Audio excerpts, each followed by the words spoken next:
Hello, everybody, and welcome back to the POMCAST. Today, we're diving into the future of search advertising and how Google, Microsoft, and Meta are shaping strategy in a world that's driven by automation, lots of AI, and shifting user behavior. On the hot seat, once again, and always one of my favorites, Mike Shaug, the founder and CEO at Premier Online Marketing. Hey, Sean. He's an absolute super strategist. Mike, hi, how are you? Doing good. Yeah, good. Ready for the weekend. Yes. Aren't we all always ready for the weekend? Like, I think we are. Indeed. Are you ready to jump into some of this stuff? We're going to touch a little bit on the AI and kind of what's going on. I want to hear your perspectives on PerformanceMax. It's obviously been a hot topic for the Google environment for a long time. Lots of automation, lots of you have to do it this way. And I always love it because you can unpack the reality behind some of how the platforms like to nudge or guide people's ad dollars. So first thing I want to really start with is I want to get you to describe what you would consider to be today's current state when it comes to Google's search advertising ecosystem, particularly share with the audience a little bit on these AI overviews and maybe changes in search results. Yeah. I mean, things are changing in a massive way. I'll split it into two chunks. Local business search, which I'll talk about next, and then everything else. What is the best recipe for, a crock pot dish, or where do I find something, or how do I do something? Yeah. A lot of that traffic has been absorbed by a bunch of publishers, and they've gotten visits in exchange for the content that they're providing. But now with AI overviews just kind of gobbling all that information and spitting out concise options, we're seeing a major drop off in traffic and clicks and click-through rates across a lot of large websites. In the industries that we work in, we don't really see that so much on the local side of traffic. That seems to be a little bit more AI resistant, or they haven't really gotten to that part of it yet. But we're seeing a lot more stability on the local SEO side. But I mean, obviously, when you change the search engine results page, they're testing different ad placements.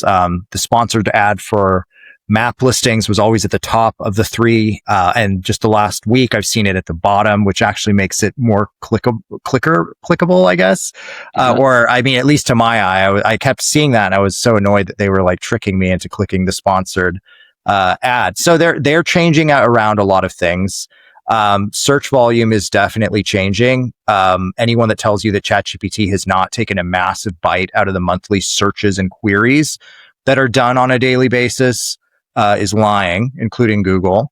They say that there are more searches conducted and that AI is generating more search, which may be true, which from an ad perspective is great because those are all impressions and opportunities to get in front of your user. But people are definitely shifting away from Google as the just how to find it tool to tools that are how to find and get it done or complete the research. So it's definitely changing things. And obviously on the SEO and paid media landscape, things are changing quite a lot this year. Yeah, it just keeps coming up in conversations that you have with people all the time. So I love that you just kind of tell the truth about what's going on, because there are some people who will say the exact opposite of what you're saying, which is and they are lying. They're absolutely lying. And I get it. Some of them, they're trying to protect turf. I get it. But I want to ask you next get your thoughts on something that, age old, but really important. And that is, share your opinions on search partner, display networks. Should advertisers really be including them? Because some will tell you should, and yet I think you probably have a perspective of maybe there's better options for exclusion. Like there's got to be a balance in it. What do you thought? So for paid media on the Google side within PMax, you can't exclude them. So they're default opted in. There's no way to opt out of them and have the campaign perform optimally. So that is an area where you're going to get that exposure no matter what, because every account will probably have one PMax campaign. But I certainly think that from search campaigns, they should not have display network targeted. They should not have search partners. Those networks drive a tremendous amount of bot traffic and a lot of fake leads even through those channels. So it can really, especially if you have bid adjustments for cost per lead or ROAS, fake leads will inflate those numbers and it will tell the machine to work in a not optimal way for the actual business objectives. Obviously, the business just wants to get more leads, more leases, more sales. They don't want a report that just looks really pretty, but then they've got a whole bunch of junk in their CRM. So I really personally hate search partners and display networks. I mean, obviously, if you're doing display or top of funnel marketing, display is great. But that's actually where we see the highest amount of fake traffic. And it's just, we've done things on the display side where we have a remarketing campaign and a rep will go in and add an audience that makes sense. And then all of a sudden our impression count goes up by like 100x. And we have like a bunch of these 1-second clicks, because we added in foodies as an interest category in addition to remarketing. And we're like, what did we get from this? And we never see anything really of value. It's just clear that there's a lot of gaming of the AdSense or the GDN network by bots. So we definitely recommend not using it at all because you have to use it within PMax. And then we have some thoughts on improving that as well. I mean, the notion really has, make sure for the audience, check me on this, but the idea that the platforms that Google wants people to consider, or really they want to even force people through PMax into the search partner network and the expansion within the display network, is really attaching that to, well, there's even more out there beyond just the native Google network. And so for people who are, I don't want, maybe desperate's not the right word, but they're just really keenly focused on omnipresence as much as we can get everywhere without the consideration of, well, some of these expanded areas don't actually have the same value. And I mean, that's still, isn't that still the same problem? Is like, there's not the same value. Yeah. So I mean, ultimately, it's really cool to show a report that has 1 million impressions on it with a very small amount of spend. But like, did the business's life change during that period? Do they go viral? Is that even enough impressions for people in the local market to say, hey, I see your ad all the time? No, it's not for most markets. So again, like I do think that there's probably a better way to do display marketing. I don't think search partners has any value. And I think the reason why that they're kind of jamming them into PMax is because people were opting out of them for so many years for obvious reasons. I think I'll get into this a little later. I'll kind of outline the channels that I think are the best for traffic and the best for leads. Okay, so be careful, folks. Those expanded networks, there's a lot of fool's gold out there. Are there things that can be done to eliminate the amount of waste that happens in spend, maybe limiting bot traffic exposure? Are there tactics that can be for accounts that have decent PMax budgets, you definitely want click cease. It just basically limits the amount of bots traffic that you will get. It won't eliminate everything, but it will eliminate a lot. We've tested this across a bunch of customers. And then the other thing would be to eliminate, to do negative targeting exclusions, add negatives for countries like India, Pakistan, so on and so forth. As many as you can, to be honest, if you notice that traffic is coming from those particular places, because you lose all control, or a lot of it anyway, once you opt into display and search. In search, you might say, hey, I want to have a 15-mile radius, but once you click those other two buttons, it's just, you're showing up everywhere and anywhere. And that will just kind of open the aperture of the traffic that you will get. And your team will be kind of confused that traffic is so high, but the lead opportunities or quality opportunities are lowered. Before we get too far and we get past really this PMax area, because some of the things you're sharing here, I think, are very relative to PMax. And for the audience, if you're like, What's PMax, which you shouldn't be. If you're tuning into anything that Mike Shaug's talking about when he says PMax, you should already be quite familiar with what that is. But I want to just give you some time here, just your general thoughts on PMax. It's been out there for a bit now. Yeah. There are some things, as you're even already illustrating, that are really important to know, whether you're going to try to do this yourself or you're working with an agency partner or you're shopping for one, which is just stop, full stop, and just call Mike at Premier Online Marketing. But will you share a little bit about your thoughts here on PMax as it stands today? Yeah, I mean, it's definitely where the puck is going from a product development standpoint. But for all the reasons that I mentioned earlier, specifically them jamming search partners and display networks into keyword search and pretending that the CPC is really great when it's inflated with a bunch of bot traffic and the CRM will be filled with a bunch of fake leads. It's an interesting kind of like all-in-one platform. It's definitely not better than the way search used to perform. But something we are seeing right now is that PMax is getting favored distribution on. So you'll spend a lot faster. You'll spend a lot better. You'll get a lower CPC, of course, because there's display and search partners clicks in there. So that it's definitely the preferred distribution. The problem is it's just very hard to eliminate waste. It's very hard to get full visibility on the keywords that you're spending on. And most businesses have very specific products that they want to show up for and a bunch of stuff that they do not want to show up for. A apartment community might be a good keyword for an apartment community in a very short area. But if Google decides to jam the keywords Section 8, affordable, cheap, then all of those things become traffic that are not valuable to the business. So the inability to have the same level of control as we used to have with search is allowing a lot of waste and a lot of imprecision. A lot of times people, we have clients sometimes in markets that are close to each other and they'll be like, hey, can you tell these guys to stop bidding on my brand term? But it's not really brand. It's just part of the PMax.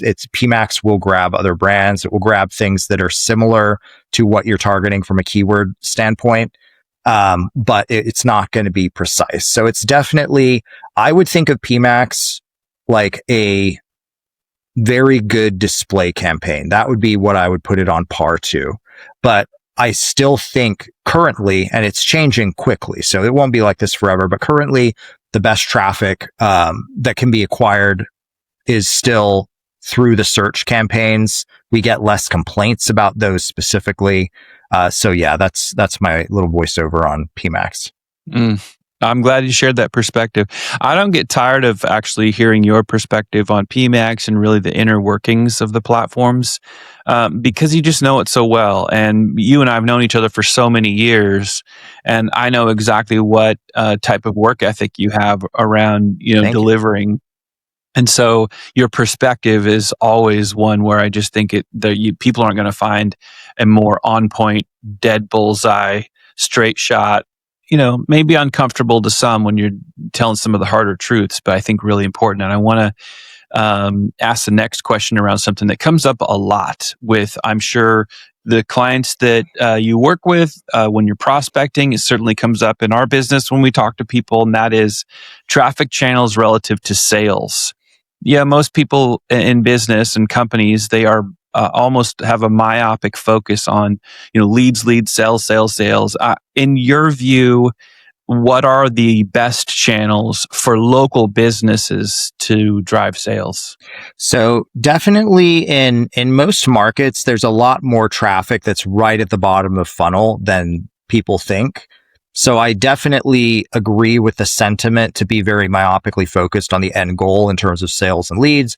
You obviously need to have more of a full funnel view, but for most dealerships, for most apartment communities, they don't have infinite budgets. So the best channels that you're going to have are definitely still through Google search, PMax, YouTube is actually really great because you have custom intent audiences. You've got remarketing sequences, and that is a great addition to YouTube. And YouTube, you can drive a lot of great traffic as well. After that, I would say Microsoft. Microsoft ads have actually gotten a lot better. The user experience has come a long way over the last few years. And with the pie of search volume kind of getting split a little bit further, it's actually increasing Microsoft's search presence a bit, because it's not just Microsoft, it's Edge, it's Yahoo, it's AOL. They have a network of sites.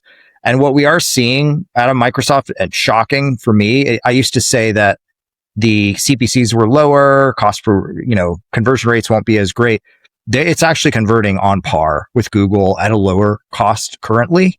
So I definitely think it's a great opportunity for most businesses that are trying to maximize bottom of funnel sale opportunities.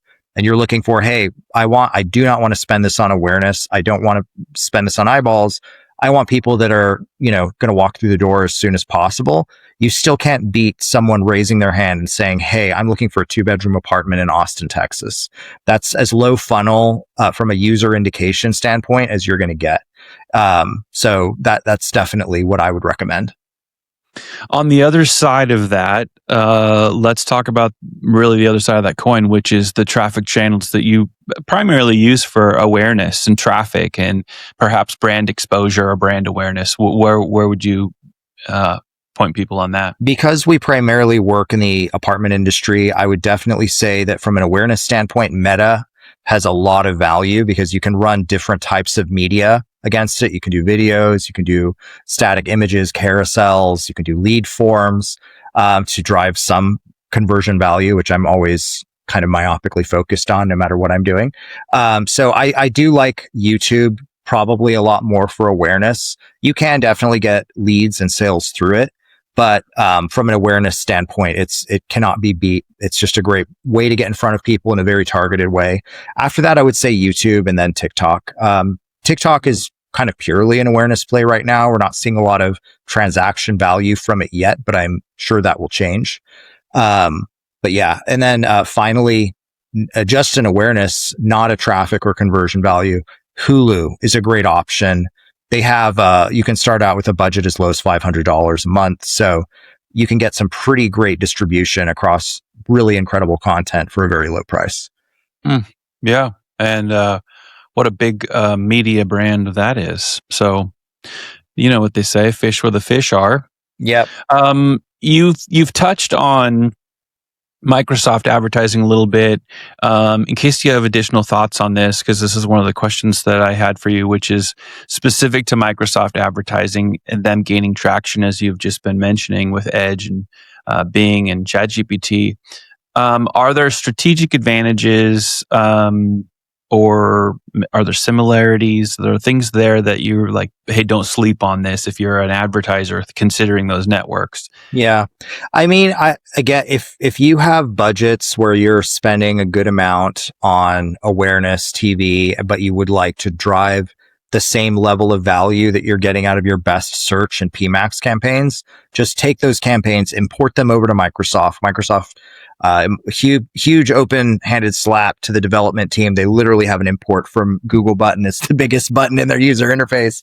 So once you build out your campaigns, you get some optimization over there, then you can move them into Bing, make a few tweaks, and they're good to go. From a optimization standpoint, it's very similar. From a capability standpoint, it's the same.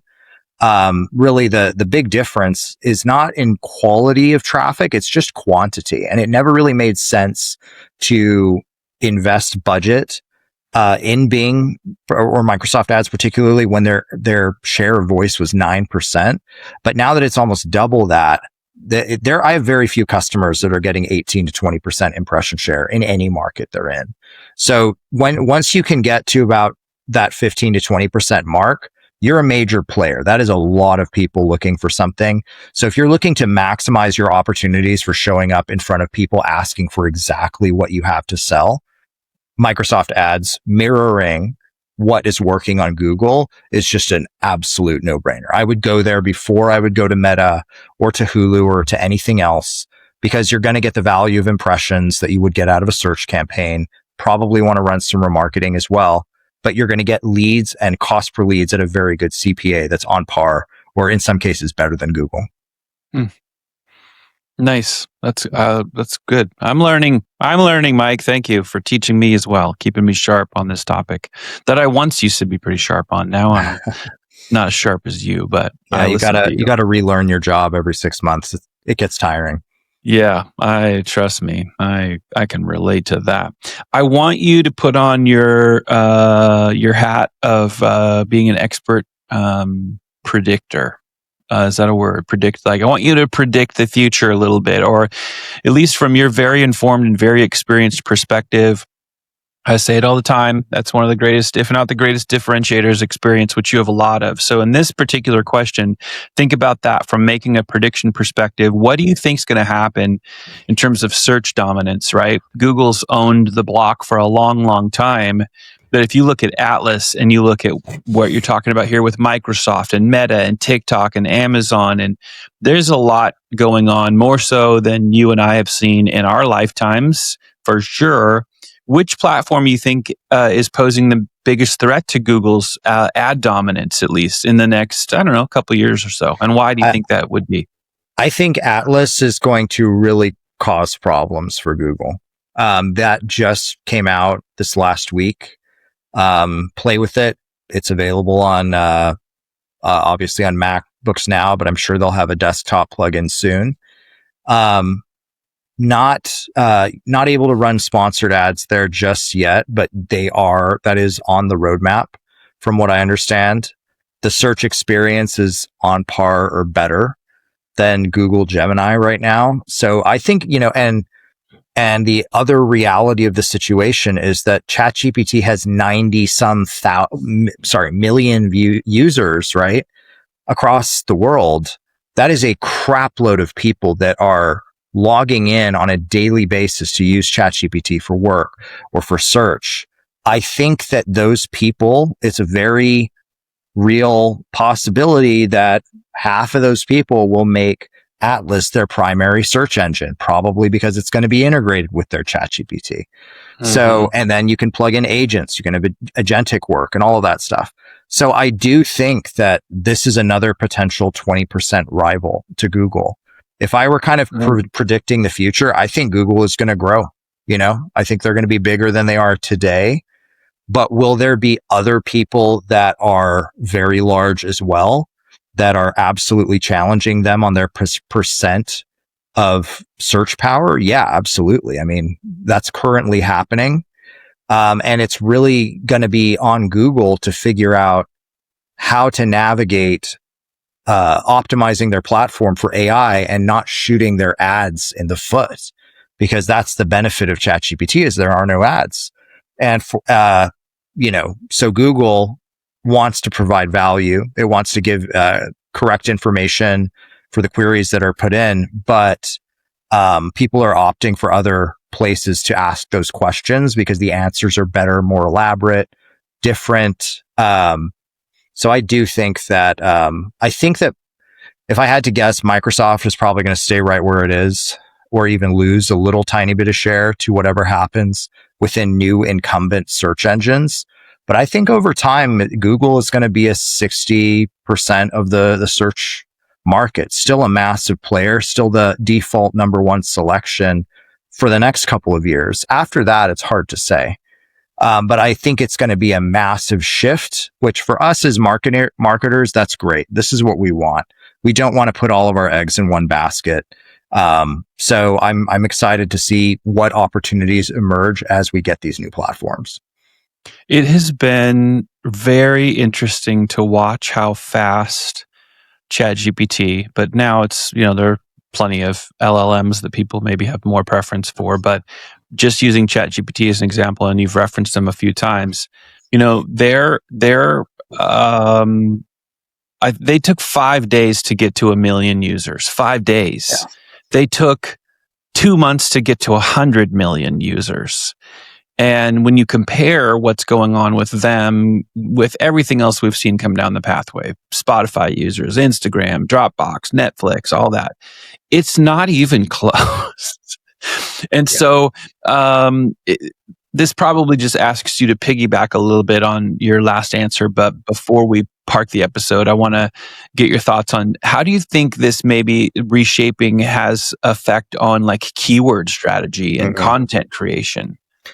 Yeah, I mean, you have to think more in the lines of like keyword clusters versus kind of exact keywords. Yeah, so like for us, when we're doing keyword targeting, we'll broaden out a little bit to kind of give a little bit more, give us the ability to capture a few different other permutations of the same keyword. The other thing to note is keyword data that is returned for organic or free traffic is diminishing. So you don't have as good level insight as you did before, and this has been ongoing for a really long time, ever since Hummingbird, when we first got the not set category of traffic, which is 90% of all traffic. So it's sorry, I don't know if I answered your question, but it's definitely... No, it does. Like, yeah, I don't think a lot of people are even thinking like keyword clusters and the type of content. Like, you have to you have to show up in more keywords in more places. You're not going to have full visibility on what you are showing up for all the time, or what keywords are driving the traffic, because the analytics platforms are deliberately trying to be less transparent about it, using a shield, a really bad one of, hey, we want to respect user data and privacy, which is absolutely not true. So it's definitely an interesting situation. My hope is that as more ad platforms develop, they'll give much more precision for marketing to enable great results without huge expenditures, because that's the problem, is that waste is expensive and most businesses can't afford that. So my hope is that Google will become a better platform as other entrants come into the market, but we'll see. We are on everything. We try everything, and we have pilots going all the time across all different channels. And it's definitely, we're at a phase where it's no longer wise for any customer from a paid or free traffic standpoint to be Google only or Google focused. You really need to diversify focus. You really need to look at LLMs. You have to look at the Microsoft ecosystem, because those are all huge chunks and pockets of opportunity that you don't want to ignore. I think you're right. I think the way you're seeing the future is accurate. I think one of the reasons why you've always been successful all the way into building Premier Online Marketing is something that I've always been a fan of, and I do myself. And that is, a lot of marketing is exploration and experimentation. And then when you find the things that work, but there are a lot of people that stop exploring. They'll keep experimenting when something new comes out. But the exploration time right now is really critically important. And that's essentially a lot of what you're saying here is that there's a new frontier, and you've got to put that explorer hat back on and make sure that you're doing those things in those environments that are new to find out how they're going to affect your business. Because I also tend to agree with you that I think things are going to even get better. It's just going to be different, and change management's usually difficult for a lot of people. Yeah, I really want to extend a big thanks, Mike. I always appreciate it, folks. That's a wrap on today's episode of the POMCAST. And of course, we always love having Mike here because he's the one that drops all the best information, delivering all these sharp, honest, really poignant insights into the future of what's happening in this digital space, which just is always changing. But if today's conversation got your ears listening, tuning in, if you got your gears moving real fast and thinking deeply, well, don't forget, subscribe to the content that you see here. If you're on YouTube, of course, that's an easy place. Leave a review, drop a comment, share the episode with your fellow marketers. Make sure your CMO knows about this so that they can actually make some really good decisions. And of course, go out and follow all of Premier Online Marketing on LinkedIn. We'll be back soon with more tactical takes and strategies and unfiltered truth right from Mike Shaug's brain. And until next time, we'll keep testing and exploring and experimenting and learning and challenging the norm. And we'll see you again before long, right back here on the podcast. Thanks, Mike. Thanks, Shaug.